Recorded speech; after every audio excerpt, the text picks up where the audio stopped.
Здраво, дечки! Денес имам повторна кацига и мотор на тест. Денес на канал ќе го гледаме Horvin SK1, австријски бренд за комплетно електрични мотори, кој што повторно го имаме благодарение на All Electric. Horvin мислам дека е најдобриот, односно SK1 е најдобриот урбан мотор, кој што и тоа како ќе ни се најде за овие големи градски гужви кои што деновиве ги имаме во нашиот главен град. Ајде да видиме што е SK1. Прво, мора да признам, дизајнов екстра урбано, многу ми се допаѓа бидејќи има еден специфичен дизајн сам за себе кој што се истакнува ептен модерно и стварно се совпаѓа во целиот овој урбан, во оваа урбана џунгла. Но Horvin како австријски бренд внимаваат многу и тоа како многу на сите можни детали. Никогаш не очекував дека како тестови кога ги споредуваме автомобилите и таму клучниот елемент го даваме на багажниот простор, дека сега ќе го гледаме и тука кај моторите, бидејќи кај електричните мотори знае да биде проблем багажниот простор поради батериите, но кај SK1 Horvin идеално тоа го решиле, поставиле стварно огромен багажен простор, бидејќи покрај батеријата можам да ставам слободно и оваа кацига и плюс уште неколку други елементи кои што ви треба додека се возите. Но покрај оваа батерија 36 ампер часа инаку оваа батерија, имате можност, Horvin ви нуди можност да си докупите резервна батерија, да ставите веднаш до неа и како ви се троши првата батерија, ја отштекувате, ставате на втората батерија и терате уште 90 км без никаков проблем, бидејќи со една батерија од 36 ампер часа можете да извозите околу 90 км. Има и послаба варијанта од 26 ампер часа, тоа го оставам на вас, вие да го берете во All Electric доколку се решите за купување на овој мотор. Друга интересна работа околу Horvin е тоа што тука има уште една голема остава, дали за телефони, мислам, тука е голема остава што можам пола кило портокали да ставам тука. Плюс има, што е многу добро, решение USB порт, можете да ставите USB кабелче, си го полните телефонот додека возите. Супер решение. Друга работа, само, добро, тука има кука, дали за ранец, кесе, што и да ви треба, останато. Но, најинтересниот момент кој што до сега го приметив, кај обично кај овие Веспи, за вториот патник, останатите држачи за нозете, треба ги кревате со раце, со нозе, да се буткате, се валкате, но Horvin тоа многу добро го решиле, со еден допир само, се отвараат, си ги ставате нозете, терате да се возите со двајца патници. Ајде сега видиме другите елементи.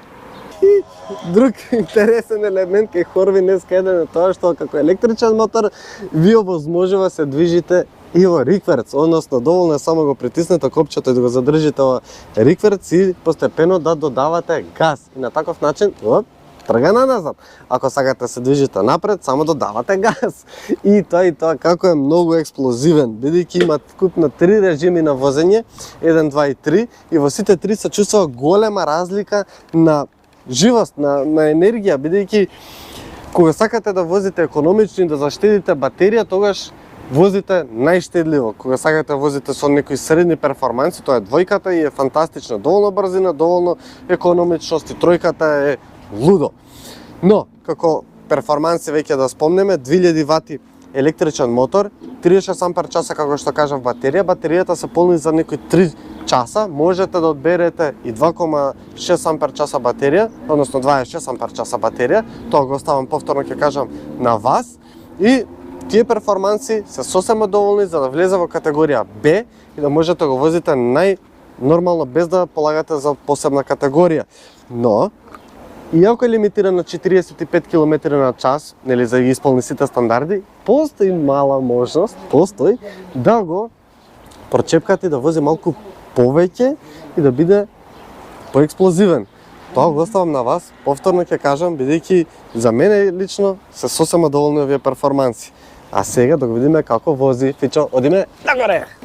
Се надам дека сега добро ќе ме слушате и гледате, бидејќи стварно би сакал да ви го пренесам ово искуство директно додека возам, бидејќи Horvin SK1 стварно многу мек, многу нежен, многу елегантен мотор кој што тоа како многу добро ќе се снајде во овие големи градски гужви кај нас, Искрено, мене ми е нешто вакво потребно и тоа како за секојдневно возење во онаа голема гужва. S-K1 очекував дека ќе биде многу тежок. Тоа мислење го имав од причина што едноставно сите електрични возила кои што сум ги имал до сега на тест се потешки ради батериите. Кај S-K1 не е така. Сосема многу мек, многу лесен мотор, лесен за маневрирање, едноставен за возење. Стварно нема да имате никакви проблеми. Околу перформансите сосема доволни се, без разлика колку и да звучи, ка 45 км на час се малку.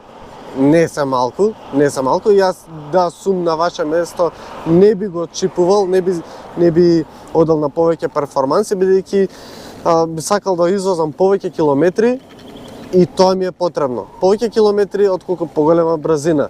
Брзината ми е сосема доволна за она што ми е потребно. Ама ставете го во 3 луница!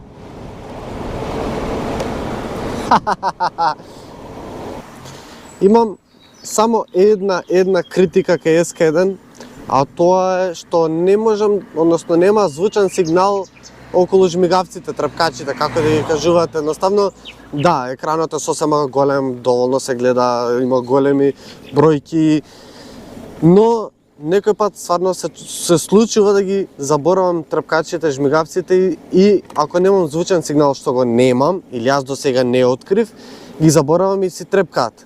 Би сакал да има таква можност да може да ги слушам дека трепкаат се уште или дека работат, дека се активни во моментот, за да не ги заборавам. Али возењево, вау, стварно, SK1 за незгужви е измислен. Ми се допаѓа што има многу добра контрола над него, многу е лесен, многу едноставен за возење. Си играте со него, како играчка. Стварно, феноменален мотор, феноменален. Дечки, тоа беше Хорвин SK1. Најдобриот, според мене, најдобриот турбан мотор кој што денес може да го видиме. Ако ви се допадна, бидејќи мене поприлично многу ми се допадна, посетете ги All Electric. Видете го и SK3 помокниот мотор, видете што друго нудат All Electric во нивниот салон и се гледаме наскоро со ново видео. Вие направете subscribe, се гледаме. Чао!